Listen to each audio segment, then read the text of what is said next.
In today's fast-moving, content-saturated world, storytelling has become a critical business skill. But it isn't just about what you say, but how well your words connect.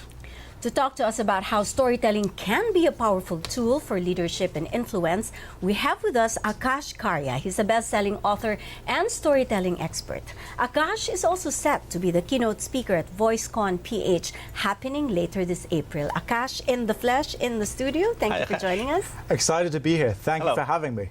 And for somebody who has been a consultant with all of the big brands, I mean, most of the big brands in luxury, in business, and a lot of the leaders there in the world today, this question must be for you. In later years, recently, there have been leaders whose voices have been very disruptive, very aggressive. It seems like they've thrown away the rules of communication, and yet they are powerful and they are effective in a world where attention seems to be a currency. What do you make of this? There's President Trump, former President Rodrigo Duterte, and some other business leaders. Well, thank you for that very easy first question to start out with. You know, it can seem like the loudest voices are the most divisive, and it can feel like the world is full of negativity. And when people have huge microphones, what they say spreads. Well, storytelling gives you an opportunity when you don't have a loud microphone to be able to share your message and have it spread far. One of the most exciting pieces of research that I've come across is this. In 2009, there was a journalist by the name of Rob Walker, and he goes on eBay and he buys 200 random objects. One object that he buys is this simple horse's head, and he buys it for 99 cents. Then he goes back on sale on eBay with the exact same object, puts it on sale on eBay, except this time with a story attached in the description, and states that it is a completely fictional story. Bought it for 99 cents and sold it for $62.95. That is a 6,300% increase in the value of the product. And that's what storytelling does. Storytelling increases the value of the idea, the product, the service. And when you ask me, how do we counteract these divisive voices? My message is, you counteract that with a story. A human story with a universal good truth at heart that gives it a chance to spread and stick. Is it enough, powerful enough to speak truth to power, or to, you know, level up the platform? Is it just a story? What do you mean by that?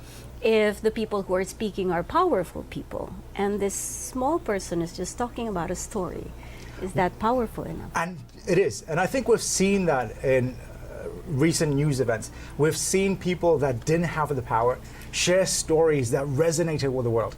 When you think about the major movements that have taken place politically, they've happened because a small group of people came together. They had a vision and a story that united them. And that's how you build movements. So individually, a story may seem like it doesn't stand a chance, but when it spreads and people buy into that vision, it creates real change in the world. Akash, what's in a good story? What has to be there? It's not just about, as you mentioned a while ago, loudness, but how does one tell it? What should be the elements in that story for it to be impactful? Interesting question. I will tell you what not to do first. Right? Okay. When it comes to business stories, concise stories win out over long, complex Hollywood-style narratives. So one thing that I would like business leaders to take away is, when we talk about storytelling, we're not talking about the Hollywood-style dramatic arcs. Instead, what we're talking about is a simple narrative that explains why your idea is important. What is the purpose behind the product, the idea, the service? Now, what goes into a great story? Two things. Number one is a character that goes through some kind of struggle. When we have the complication of a character encountering frustration, anxiety, fear, it taps into our emotional centers. It connects with someone. It connects with you. Yeah. And second, you want a transformation. In other words, the character goes through a struggle, and by the end, the world has transformed as a result. Can I give you an example of one of my favorite business stories? Do you know the eyewear brand Warby Parker?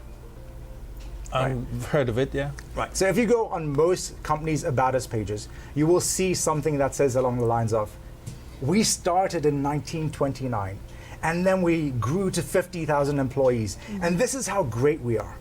When you go on Warby Parker's About Us page, it goes something like this. We were students when one of us lost his glasses on a backpacking trip. We realized that the cost of replacing them was incredibly high. It was very difficult to find a great pair of glasses that were also affordable. We started Warby Parker to create an alternative. Notice how there's a character going through a struggle, and it humanizes what is $1 billion brand. You feel like you want to root for them. Yeah, but how do you tell this story in a world where there's so many platforms, there's so many stories, and everybody's like, I mean, Filipinos scroll 9 miles a day. 9 miles a day. How do you get their attention? Exactly. How do you get their attention? There are different strategies that are required for different platforms, right? What works on stage is different than what works on short form content. On stage, when you have the authority to command the attention of the audience, you can go with longer stories. You can have more complex plot lines.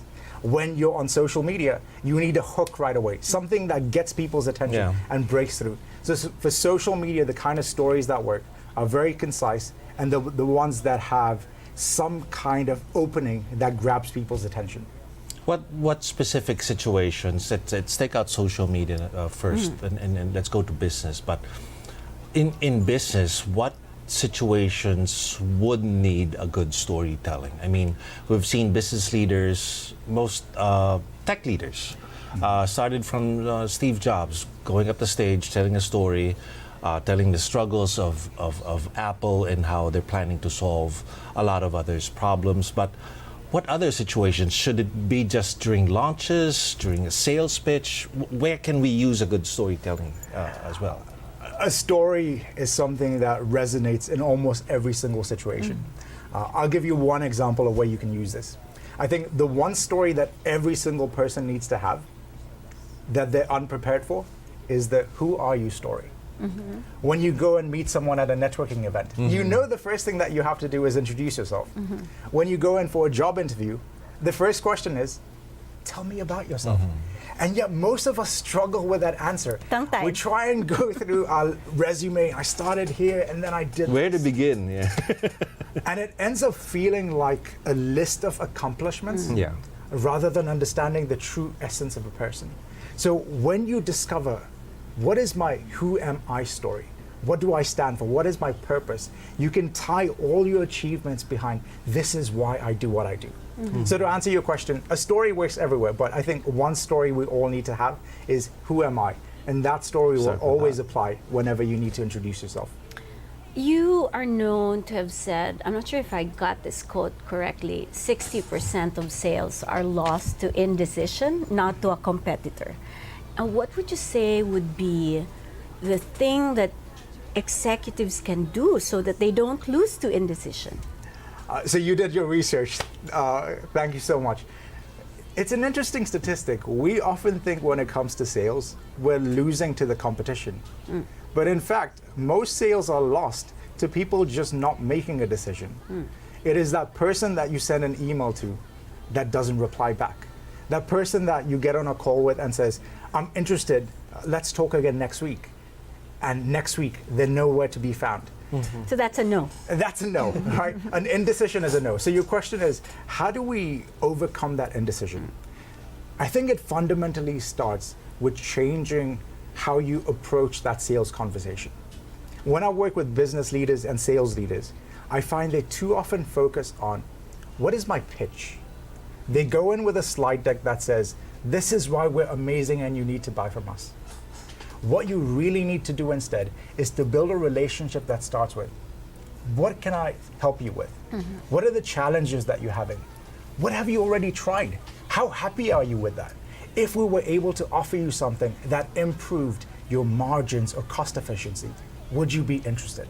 So using questions to create connection and getting them to say, yes, I need that, before sharing your story or your pitch is the best way to create that connection. Is that the same technique to use to avoid making a pitch sound like a hard sell? I mean, we've had a lot of people here who want to talk about an issue, but they keep bringing us to their product, to their services, instead of us and the viewers getting interested with what they're really offering and what the issue is all about. But how do you avoid making it sound like a hard sell? See, that's Ron's pain point all the time when we're interviewing someone. Yeah, we could give them advice. I mean, the other guests. So how do you make a pitch be persuasive without being salesy? Yeah. It's a very important question because I am actually an introvert. I am incredibly shy and I do not like selling. It doesn't look like it in your videos. And yet I go around training leaders at Gucci, Sony, FedEx on how to persuade and sell. For me, it is a mindset shift in terms of instead of going from how do I sell to how do I get them to buy. When you think about how do I sell, you become very pushy with your messaging. Yeah. When you start with the question, how do I get them to buy? It naturally shifts your mindset towards serving them. And if you're serving them, you first need to understand what they want from you. Can you really help them? So my technique there is ask questions with curiosity and a mindset of going in to help and serve the audience. But does that work across cultures? The Philippines is now like a melting pot of many different cultures. Does it work? I think the skills that we're talking about are human skills. That these are the skills around curiosity, respect, understanding people's needs, understanding the emotional resonance that people have with the message. So regardless of the culture, and I've spoken in 27 different countries, 27 different cultures, I have found the same human skills apply, whether you're Filipino, Indian, Chinese, American. Human skills will always be human skills. One quick question before we take a break. What can you tell to leaders who think that this is not an important skill for them nor for their people? It's an interesting question because when we talk about leadership, your job as a leader is to influence people towards a common direction. Right. You want everyone rowing in the same direction. How do you do that? You do that by creating an environment where creativity, innovation, resilience are the natural byproducts. And to create that kind of environment, you want to have a team that has psychological safety. And that starts with the way that a leader communicates. When a leader is able to communicate in a way that inspires their team, that builds trust, that focuses on serving their employees instead of pushing an agenda, team members naturally engage and say, I want to follow this leader because I too believe in that vision. Your words are the most powerful leadership tool you have. So why not learn how to use them? I don't see the introvert here. Still with us, best-selling author and storytelling expert Akash Karia. We were talking about being an introvert, and I was asking off screen whether you do something or like you have a little mantra before you go on camera. A lot of business executives are afraid of public speaking. What can they do? I am too. And I will tell you, I am incredibly nervous being right here with you. This is not natural for me. And the reason that I teach this stuff is because learning how to communicate persuasively and build confidence has changed my life. And that's why it's become my personal mission to help other people as well. There is something that I do before I get up on stage. On the days that I'm feeling very anxious, when there's that self-doubt whispering in my ear, I do this. I take my hand, I put it on my heart. And that version of me that is scared, worried, I tell it, it's okay. I've got you. And I find that self-doubt is actually an advantage. We all have self-doubt. The goal is not to overcome your self-doubt. The goal is to have more courage. And so when you develop courage despite having the self-doubt, what it does is it gives you a reason to prepare harder than anyone else. I know for a fact that my self-doubt pushes me to prepare, to refine, and do better because I have that voice in my head that says, we can always do a little bit better. You know, I do that once in a while, but I feel my heartbeat racing, so it gets me more nervous. Still. Cease and desist. Now, can I change the format of this for a second? Sure. I'd love to ask you a question. We were talking off camera about an idea that you had. Can you tell us about that? Gosh, Okay. spotlight. Welcome on to me the show.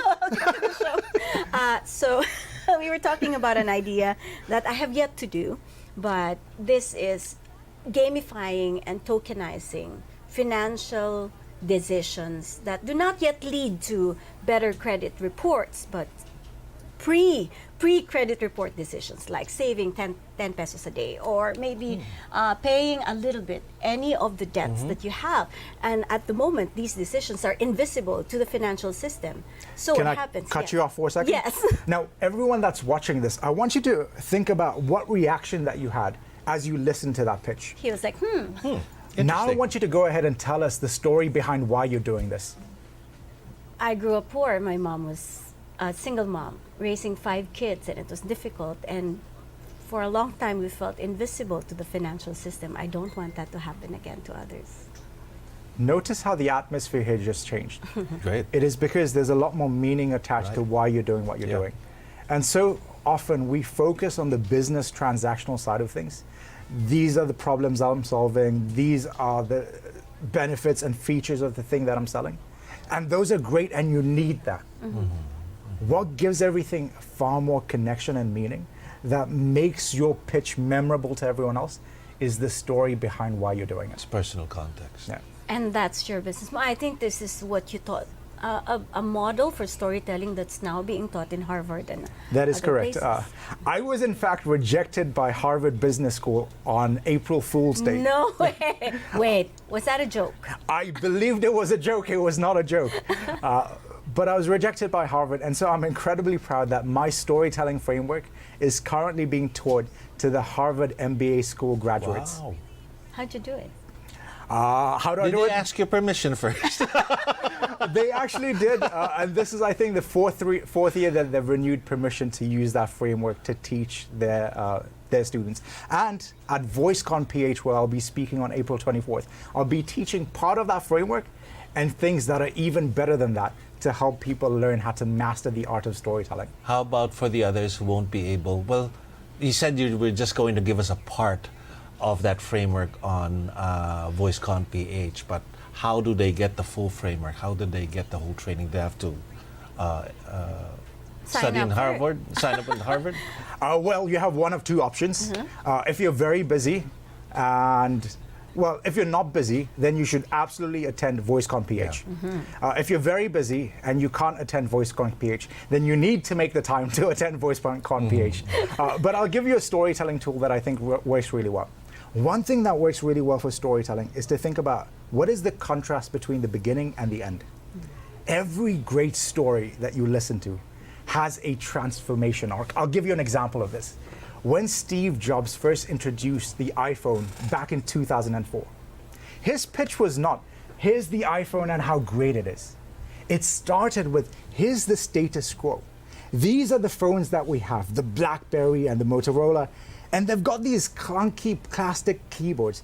They're very difficult to use, they're not very appealing.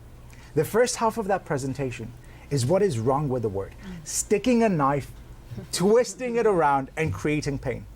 The second part of the presentation is the transformation. When he goes, and that's why we're going to make a giant screen. A giant screen. The audience goes, yes, that's amazing. It's because you've used the storytelling principle of transformation. There's a very clear before and a very clear after. Can I tell you something that will absolutely ruin the way that you watch movies? Oh no. Okay. Yeah. You will never be able to watch movies the same way again. I learned this from a man called Matthew Dix. If at the start of a movie you have a character who's working at an investment bank and is very unhappy with the job, the end of that movie will always be the opposite. Is she working at the investment bank? No. She's left her investment bank job. She has a nice little bakery. She's no longer single. She's happily married. And now she's fulfilled with what she's doing.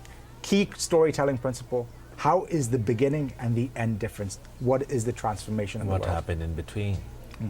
The world now is in itself going through a huge transformation, and I guess even in the way that we tell our stories or even choose the audience or who we tell our stories to, that should be very important for companies today who want a piece of the attention. Yes. Tell me more about that. So if the people who will be attending VoiceCon do not know how to tell their stories or do not know where to tell their stories, how would you describe what they must not do so that they don't make a big mistake that will cost them a lot? What are the mistakes that they should avoid in terms of telling the wrong stories? I think a big mistake that people make is believing that they need to have perfect stories right out of the gate. The big thing that we do is we compare our day one to someone else's year number 10. We compare the first version of our manuscript Right. to the polished version of what they have. So I don't think there is a wrong story. I think there is just a story in improvement, a story that you're developing and refining. So let go of the desire to believe that there's a certain standard by which you need to have success or else it's a failure. If you start with just telling a story, regardless of whether it's perfect or not, you're already better than everyone else that is not using that skill. What's a daily practice that one can do to develop his or her storytelling skills? I'm glad you asked that, and I think it is one of the most important things that people can do, and yet they don't. It is this: read out loud every single day. Choose a book and just read out loud one page. Here's why. When you start reading out loud, you develop a strong connection between your brain and your mouth.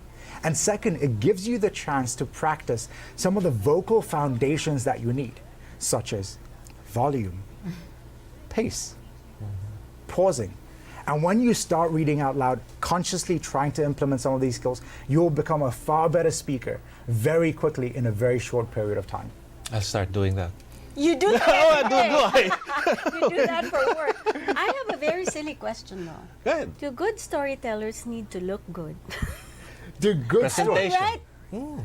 Does it matter? Well, it helps that you two are very good looking. Thanks for that, you too. I did not expect that answer. But Just- do they? but I for mean, people, visual yeah. and auditory. No, I don't think so. I don't think that your visual image and your storytelling image need to be the same. And the reason that I say that is, growing up, I was someone that was considered unattractive, right? I was Who bullied. said that to you? I was bullied, and you won't believe this. No. Growing up, I always wanted to get nose surgery because kids used to make fun of the fact that I had a horribly big nose. And I know everyone on TV right now Looking at is it now. focused on my nose. But I think that the ideas that you have, the story that you have to share, the message that you have is far more important at having a long-term impression compared to the split-second instant decision that people make when they see you. Yes, first impressions matter, but what matters more is the lasting impression that you make when you use your voice to communicate. Nice. Where are the bullies now? Thank you so much, Akash. Thank you for having me.